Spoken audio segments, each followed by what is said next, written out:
はようございます。皆さん、キックはあと数日配置にいます。その間、いくつか箱を開けなければなりません。今週は郵便で荷物がいくつか届いて、とてもワクワクしています。これは、バハマへ向かう前に馬に行う最後のメジャーアップグレードの一つになるかもしれません。さあ、始めましょう。さて、私の後ろに積み上げられている荷物の山を見ればお分かりいただけると思いますが、今日はやることがたくさんあります。ついにヨットにセンサー機器が取り付けられて、とてもワクワクしています。これは本当に便利です。できるようになります。風が15ノットくらいに感じると言ったら、実際に風がどうなっているのかがわかるのです。今夏はグリーンランドとアイスランドへ航海する予定です。つまり、夜間に氷山の周りを航行する可能性があり、霧の中を航行することも間違いなくあります。そのため、レーダーと AI ショー、皆さんも覚えているかもしれませんが、クリソールからコロンビアへ航海していた時、船が一部転覆し、コックピットいませんでした。普段は iPhone や iPad でナビオニクスを使っていましたが、それは停泊地に出入りする際に水深を確認するためだけに使っていました。ですから、始めるのが楽しみです。航海机の上には、取り付けが必要な様々なコンポーネントと、それらをどのように配線するかの計画図があります。いい点は、これを今日全部インストールする必要がないことです。まずはマストの上からウィンデックスを使って、下に向かって作業していきます。では、始めましょう。もう。これは屋外用のチャートプロッターです。これは全体のセットアップの頭脳、中心になります。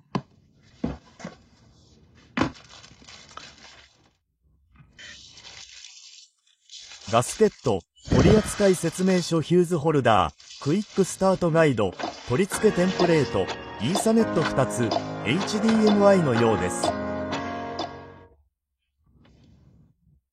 本当ですか？そうです。見て、HDMI。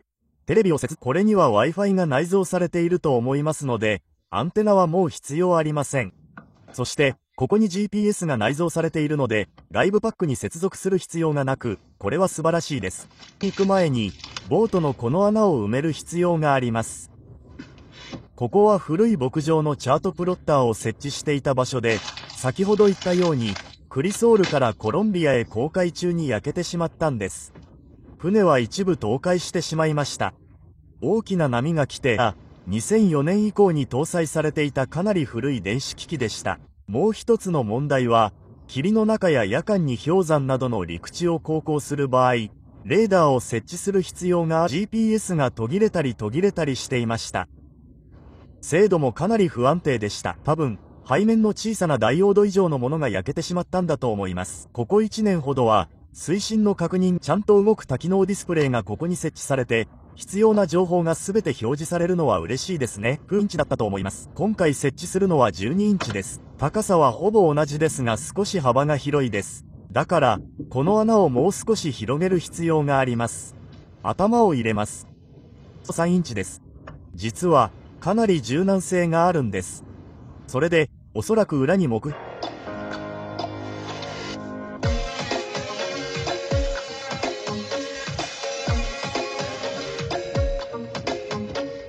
これはかなりぴったりフィットします。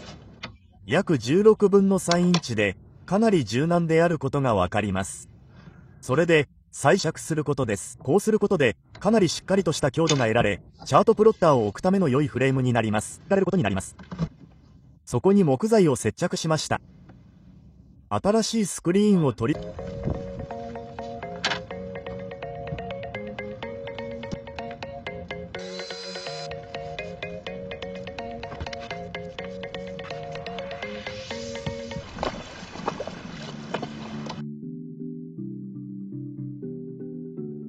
これがマストヘッドトランスデューサーです。風速と風向を教えてくれます。完全にワイヤレスです。これはソーラーパネルです。上部に取り付ける取り付けブラケットです。全体をこのようにクリップで留めるだけです。とてもスマートです。それで、これからマストに登って、これを取り付けてクリップで留めます。それから、ちょっとした作業があります。小さな Bluetooth トランシーバーを下に取り付けて、レマ2000ネットワークに接続します。さあ、マストに登る時間です。外はかなり風が強いので、上にいる間はドローンを飛ばしたり、何か無茶なことをするつもりはありませんが、かなり簡単です。これがまっすぐマストに降りてきて、全体が船の 4.5 ラインと平行に前を向いて並んでいれば、準備完了です。とてもクールです。すでにこれを GPA 状態、つまりどれくらい充電されているかが表示されています。バッテリーのパーセンテージが見えるのはわからなかったことです。ボートが風を遮ると、わあ、かなり遠くまで風が吹いているんだって感じになります。リーフした方がいいかもしれません。帽子が飛ばされるかもしれません。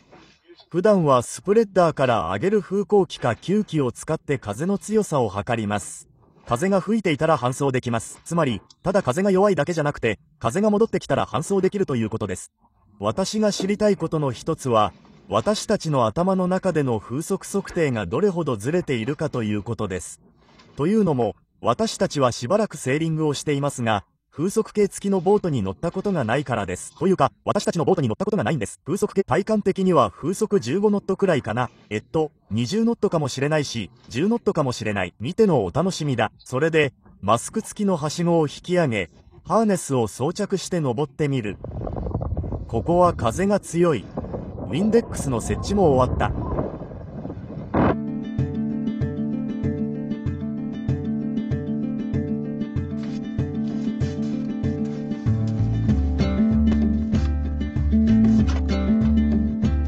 を全部失ってしまったと思う。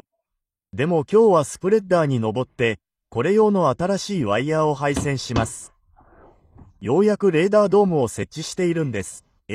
この女の子が戻ってきたので、今日は手伝ってもらうことになりました。はい。よし、準備は万端です。それではスプレッダーのところでお会いしましょう。北の方に住んでる人は、フロリダの寒さに文句を言うと怒ると思いますよ。文句を言ってるんじゃないんです。ただ寒いだけです。今は違います。少し暖かくなったような気がします。投げているわけではありませんし、温度計を見せているわけでもありません。それを見ると恥ずかしいでしょう。でも体感温度があります。待って、どうやって、それで。しばらくスプレッダーの上で風に当たるところに座っていようと思います。わかりました。では、私は熱いお茶を飲んで、中から手伝います。あなたは中にいるんですよ。すべてが冷たいんです。全体が冷たいんです。風が冷たい。だから、計画は、マストに登って、リオにいた時に設置したコンジットの中に電気スネークを通し、紐を上に引っ張り上げて、レーダーケーブルを下に引き戻すことです。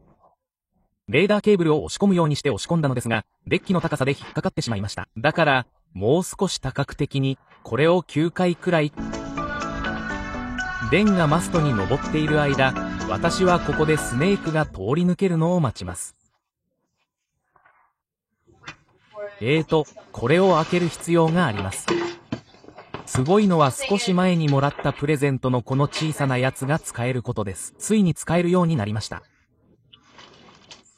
小さな Wi-Fi カメラで、小さなスパイカメラのようなもので、穴の中などを覗くことができます。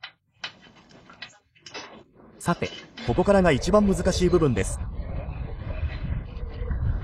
機械が小さなカメラを外科手術のように挿入して、蛇の居場所を見つけて、ペンチか何かで取り出して引き抜くんです。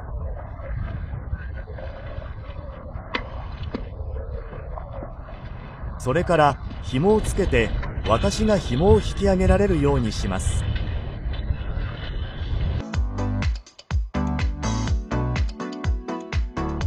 それからレーダーケーブルをその紐につなげてまた下ろします。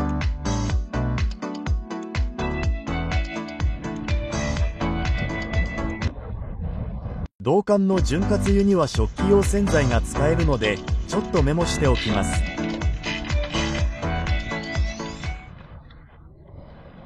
買う必要はありませんよ。GoPro、録画を止めて、穴を2つ開けて、あと10個。これで終わりです。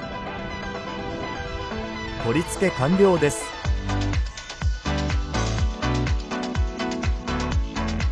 あとは開花に行って、チャートプロッターの裏側に配線を終えるだけです。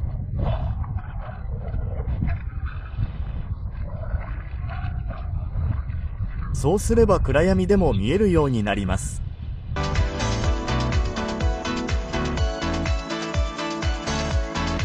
カナダ人としての信用をこれ以上失いたくないから言っておきます。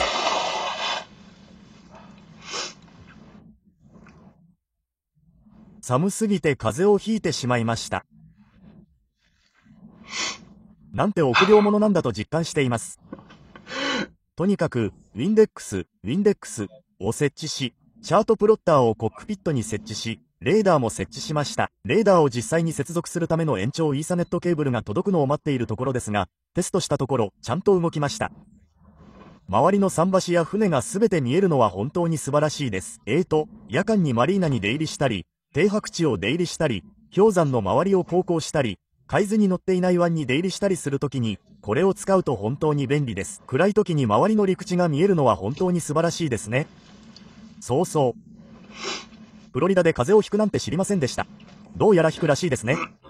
少し背景を説明します。ヨット用の包括的な電子機器パッケージを製造している会社は、実際には3社ほどしかありません。ラヤリネ、ガーミン、そしてラウランケ、シムラッド、B&G を所有するナブコです。親会社みたいなものです。ラヤリネの機器を搭載したボートに何度か乗ったことがありますが、あまり感心したことがありません。電子ナビゲーションに求めていた機能がいくつか欠けているんです。もう一社はガーミンです。彼らは業界に比較的新しい会社です。ガーミンは、うまく機能する製品を見つけては買収する傾向があります。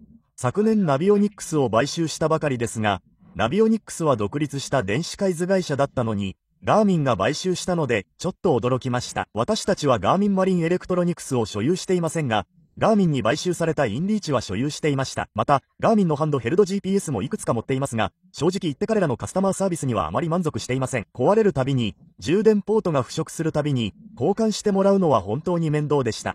小型電子機器の整備であまり協力的でないなら、大型システムに何か不具合が起きた場合の対応も面倒でした。そこで残ったのがナブコでした。2004年製のラウランケプロッターを使っていたのですが、コロンビアへの航海中に壊れてしまったんです。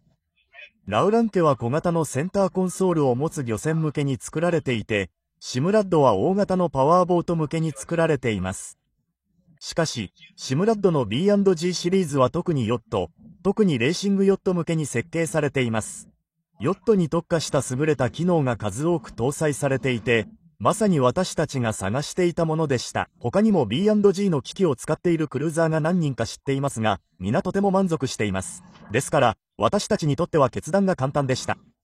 レーダーと AIS の搭載は、夜間航行より安全で快適にしてくれるでしょう。もう一つ設置したものは、風向と風速を測るためのワイヤレスマストヘッドトランスデューサーです。ワイヤレス板を製造しているのは B&G だけです。小さなソーラーパネルとバッテリーを搭載し、ネマネットワークに接続する小さな Bluetooth パックにデータを送信します。プエルトリコにいた時に敷設した小さなコンジットは、VHF ケーブルと、スプレッダーライトとアンカーライトを動かすための非常に細い電源ケーブル数元、そしてレーダーケーブルを通すだけのスペースしかなかったので、ワイヤレスのトランスデューサーが必要でした。マストの頂上に風速計用のケーブルを配線するスペースがありませんでした。そこでワイヤレスのトランスデューサーが必要になり、B&G がワイヤレスのトランスデューサーを発売したばかりで、これは本当に素晴らしい製品です。今のところ、とてもうまく機能しています。